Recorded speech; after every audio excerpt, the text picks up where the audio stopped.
জয় গুরু জয় গোসাই। আজ শুভ গুরু পূর্ণিমার তিথি। তো এই গুরু পূর্ণিমার শুভ তিথিতে আজ ঠাকুরের জন্য আমরা প্রসাদী খিচুড়ি রান্না করব। তো সেই রান্না কিভাবে হয় সেটাই আজ আপনাদের দেখাবো।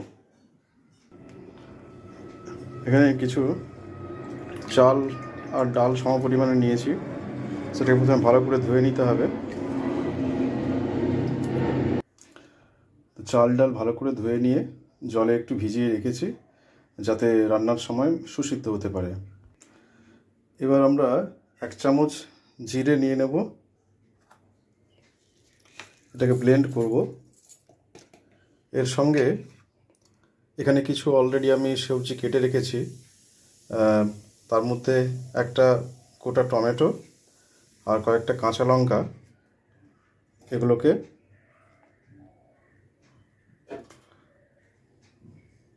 আমরা বেটে নেব ভালো করে। একটু সামান্য জল দিয়ে এগুলোকে বেটে নেব।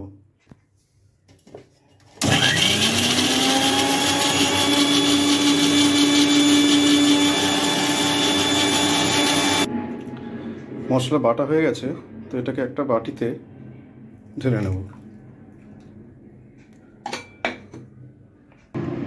মশলা বাটা হয়ে গেছে।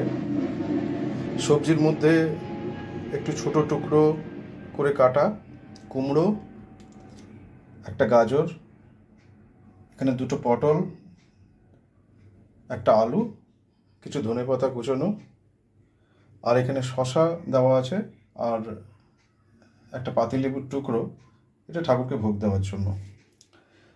তার সঙ্গে রান্নায় ছোঁক দেওয়ার জন্য 5 ফোড়ন, আর হিং। এর সঙ্গে রান্না যখন শেষ হবে তখন একটু ঘি আর গরম মশলা দিয়ে আমরা নামাবো। এর সঙ্গে একটু হলদি গুঁড়ো 1 চিমটে আর একটু জিরে গুঁড়ো। গ্যাসটা জ্বালিয়ে নিয়ে একটা স্টিলের কড়াই গরম করতে বসিয়েছি। অ্যালুমিনিয়াম কড়াই ইউজ করা উচিত নয়, কারণ অ্যালুমিনিয়াম শরীরের পক্ষে, স্বাস্থ্যের পক্ষে খুবই ক্ষতিকর। তাই আমরা স্টিলের কড়াইতে রান্না করব। কড়াইটা শুকনো হয়ে গরম হয়ে গেলে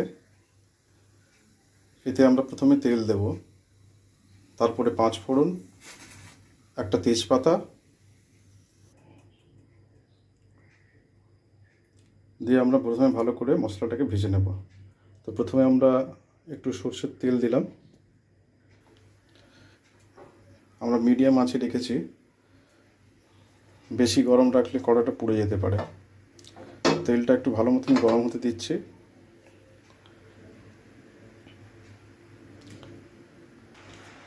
তেলটা গরম হয়ে গেছে, এবার আমরা এতে দিয়ে দিচ্ছি 5 ফোড়ন।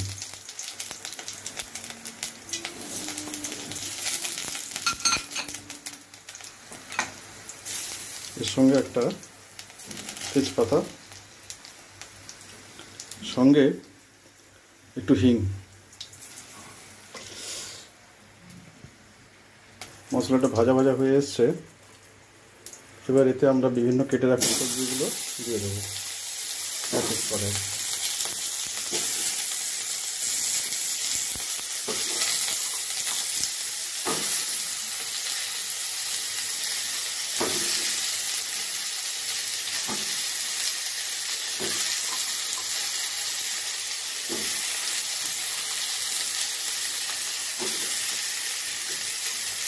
একটা গোটা কাঁচা লঙ্কা। আর এগুলোকে ভালো করে নেড়ে চেড়ে কিছুক্ষণ একটু ভেজে নিই।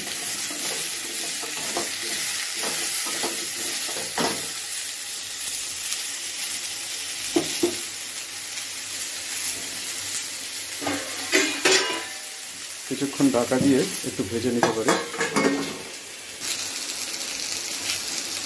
অনেকক্ষণ ভাজা ভাজা হয়ে এসছে।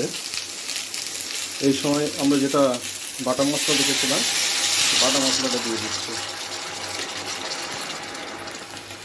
বাটা মশলা দিয়েছি, এবার এগুলো একটু সেদ্ধ হতে থাক। সঙ্গে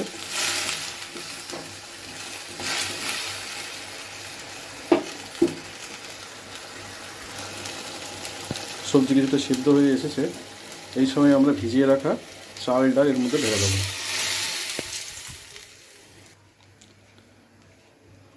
এবার সমস্ত চাল এতে মেশানো হয়ে গেছে। এবার একটু জল দেবো এতে। সেদ্ধ হলে জলটা কমে যাবে, তাই একটু আগে থেকেই জল দিয়ে রাখছি। গরম খিচুড়িতে ঠান্ডা জল মেশালে ওতে রান্না হতে অসুবিধা হয়। এবার এতে হাফ চা চামচের মতো হলুদ গুঁড়ো এবং হাফ টেবিল স্পুন জিরে গুঁড়ো দিলাম। ভালো করে সমস্ত কিছু মিশিয়ে নেব। এখনও অবধি আমি লবণ দিইনি। লবণটা যখন ফুটে আসবে, ফোটার সময় দিলে সব থেকে ভালো। তো এটাকে ঢাকা দিয়ে কিছুক্ষণ সেদ্ধ হতে দেব। খিচুড়ি ফুটে এসেছে। এবার আমরা একটু সৈন্ধব লবণ এতে যোগ করছি। হাফ চামচ প্রথমে দিলাম, আরও হাফ চামচ দিচ্ছি এবং আরও একটু লবণ যোগ করলাম। সব কিছু ভালো করে মিশিয়ে নেব। ঢাকা দিয়ে আরও কিছুক্ষণ একে সিদ্ধ হতে দেব। ঢাকনা খুলে আরও কিছুক্ষণ আমি নেড়ে দিলাম। তো দেখছি জল আরও কিছুটা আছে, চালটা আরও একটু সেদ্ধ হবে। জলের পরিমাণ ঠিকই ছিল, খিচুড়ির জন্য একটু জল বেশি দিলেই ভালো। তা না হলে জলের পরিমাণ কমে গেলে নিচে লেগে যেতে পারে, তখন আবার জল দিয়ে ফোটাতে হয়। এটাকে আরও জলটাকে শুকনো হতে দেব। আরও 5 মিনিট পরে ঢাকনা খুলে দেখলাম যে সুন্দর জল কমে এসেছে এবং সুসিদ্ধ হয়েছে। এই সময় আমরা 1 চামচ মতন ঘি এতে দিয়ে দেব। ঠাকুরের ভোগে ঘি দেওয়া হয় খিচুড়িতে। এবং এর সঙ্গে একটু গরম মশলার গুঁড়ো।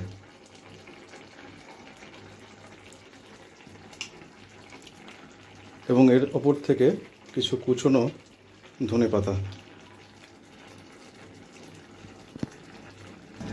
খিচুড়ি একেবারে রেডি হয়ে গেছে। এবার একে আমরা ঠাকুরের কাছে ভোগ হিসাবে সার্ভ করব। ঠাকুরের ভোগের জন্য এভাবে থালায় আমরা সাজিয়ে নিয়েছি। শশাগুলো এবং পাতিলেবুর টুকরো দিয়ে দিয়েছি। এবার ঠাকুরের ভোগের জন্য একটা তুলসী পাতা এবং জগন্নাথ প্রভুর শুকনো যে মহাপ্রসাদ, শুকনো চালের দানা, সেই চালের দানাও এই খিচুড়িতে দিলাম। জগন্নাথজির শুকনো চালের দানার মাহাত্ম্য প্রচুর। ঠাকুরের ভোগে এটা দিলে ঠাকুর এই ভোগ নিশ্চয়ই গ্রহণ করবেন। এর সঙ্গে বাজার থেকে রসমালাই এনেছিলাম ঠাকুরকে ভোগ দেওয়ার জন্য, তাতেও একটা তুলসী পাতা দিয়ে ঠাকুরকে নিবেদন করছি। আজকের রান্না এই পর্যন্তই। পরে দেখা হচ্ছে অন্য কোনো ভিডিওতে। জয় গুরু, জয় গোসাই।